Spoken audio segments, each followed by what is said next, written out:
going to be on how to make like a super fun, amazing classroom with a very inviting layout and setup for children. So if you teach children, if you're back to school, this is definitely the video for you. Oh my god, this blouse situation though. Okay, so if you teach children, this is definitely the video for you. If you don't teach children but you're still like trying to learn more and like open your horizons, this video is definitely for you too. So I guess this is gonna be falling off my shoulder the entire video. Let's not worry about it. If you're teaching online but you're gonna go back to school eventually, also watch this video because I'm gonna be giving you guys some tips on how to build like a cool, like a very inviting and appealing layout and setup for children. But before we do that, please make sure to subscribe to my channel. I put a new video every single Friday, so click the bell so you receive a notification every time I post a video. Most of my videos, they are requests, so you can request a video right in the comments below, or if you want to, you can also DM me on Instagram and Twitter. They're both linked down below in the description box. So yeah, without further ado, let's go right into the video. The first thing that I want to say about like classroom layout and setup is just a general tip first. Don't make a mess. Don't make a mess on the walls. Don't make a mess like in the middle of the classroom.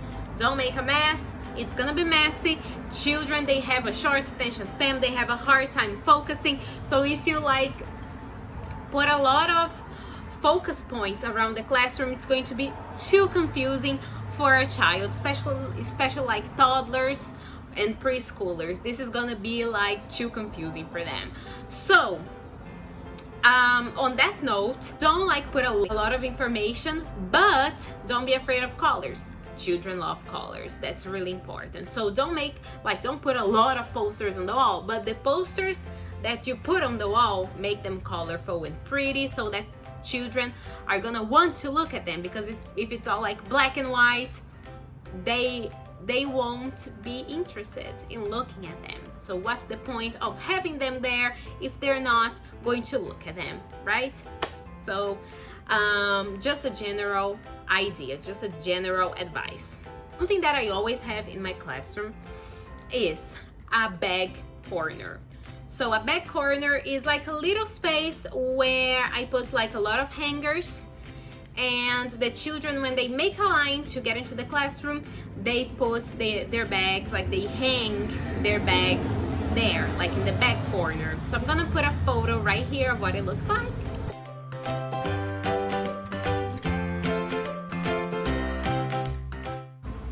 The back corner is really good because, as I said, children, they have a short attention span and they are very into their materials, especially if they have new stuff, if they want to show their friends. So what I do is I leave their bags in the back corner, like hanged over there, and I teach the classroom, and when it's time for them to do like a written activity or like color something, just something that they're going to need their materials for, I ask them to go there and get their bags, and that's when they use their materials for that specific moment. If you want a video on how to like divide a class, how I divide it, how like what moment is that written activity moment, please leave me in the comments below. I'd love to do that. So yeah, going back to the back corner. So I do that because if I don't, when they're sitting down, when we're like playing a game on the board, or when we are in the circle, they are going to be looking at their stuff, looking at their material, and they won't be very interested in you. So of course I want the children to focus on me, to focus on the lesson. If they can access their materials in any way, I'm not gonna have 100% of their attention. So that's why I do it. That's why I have the back corner. It works amazing. I didn't used to have it, but after I did it, I never looked back. It's the best thing ever. Just try it, you'll see. So the second thing that I have in my classroom is a sharing space. The sharing space, like where I teach, we have like circle desks, like a lot of desks, and together they make a circle, and in the middle I put a little table where they can share crayons, coloring pencils, like a lot of stuff. They can share a lot of stuff. And if I have things that I want to share with my students, I put them in the sharing space, so they know how the sharing space is important, so they use it a lot and gives the children a sense of community. It's really important, especially when you teach children. It's really like, it's crucial to teach them to share things, to have a sense of community, to have empathy for their classmates. It's just really important. So that's something that I do like every class as well. So I have that table there. Sometimes like there is nothing to share, but most classes we share things there, and it's really special. I just feel like it's something really special. I will put a picture right here.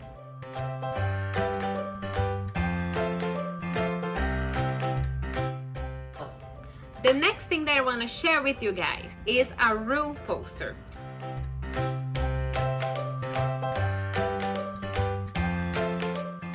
So I always have a rule poster. I'm not the kind of teacher who has a lot of rules, because I feel like the most, like, if you have a lot of rules, the students won't follow any of them. So choose and pick your rules. If you want a video on rules, please leave in the comments below. I'd love to do that too. But I have a poster on the wall, so if the students are misbehaving or something, I just point to the poster and they like look at the poster and immediately they know what I'm talking about. So that's why I put rule poster on the wall. It's the easiest thing.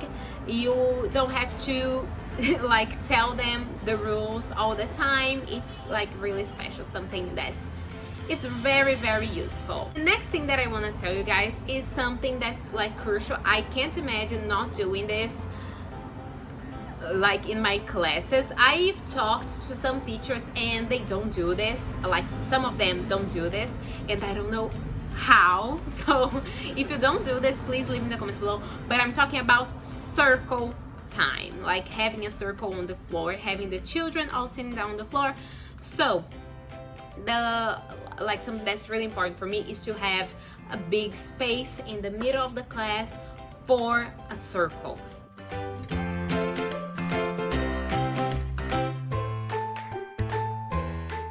It's crucial for me to have a space for the circle, not only for the circle, but for like running activities, things like that, because I know that not all schools have patios. I'm lucky enough to have a patio where I work, but not like you don't always have a patio. It's really important to have a space in the classroom for the circle time, for story time, for running activities, like for the children to like sing songs, all of that. Like I feel like most of the class, my students are standing up, and that's really special for me. That's something that I love to do. So if I'm not in a classroom that's really big, I always put the desks, like I try to open some space. I do what I can to open some space for the students to sit down on the floor. If you don't have that space, you can always go outside. Again, if you have a patio, you can go outside. If you don't, try to open some space in the classroom. If you don't have a circle time with children, please leave in the comments below what you do. I'm really curious because I've received some comments saying that they don't have circle time. I don't know. It's just not me. So leave in the comments below what other strategies you use in the classroom. These are my layout options. I have another video on the classroom layout and setup, but it's like from a long time ago. But if you haven't seen it, please make sure to check it out. Also leave in the comments what other videos you guys want me to do next. Again, you can always DM me on Instagram. Make sure to subscribe to my channel, click the bell so you receive notification every time I post a video. And like before we go, I just want to say that the best environment for a child to be in, especially like an educational environment, is teacher is always with a smile on their faces, and the teachers are always happy and smiling and like comforting children, because children stay in school like for a long time, so you just want to be you just want children and students in general to trust you as a teacher, to trust you as a role model, and that's definitely what you want to do. If you have that in mind, if you have like that inviting mentality, like everything's gonna follow and everything's gonna be good, because if you have that like inviting mentality, you care about the children. That's what matters the most. So thank you guys for watching this video. Don't forget to subscribe, click the bell, and I see you next Friday for a brand new video. Bye!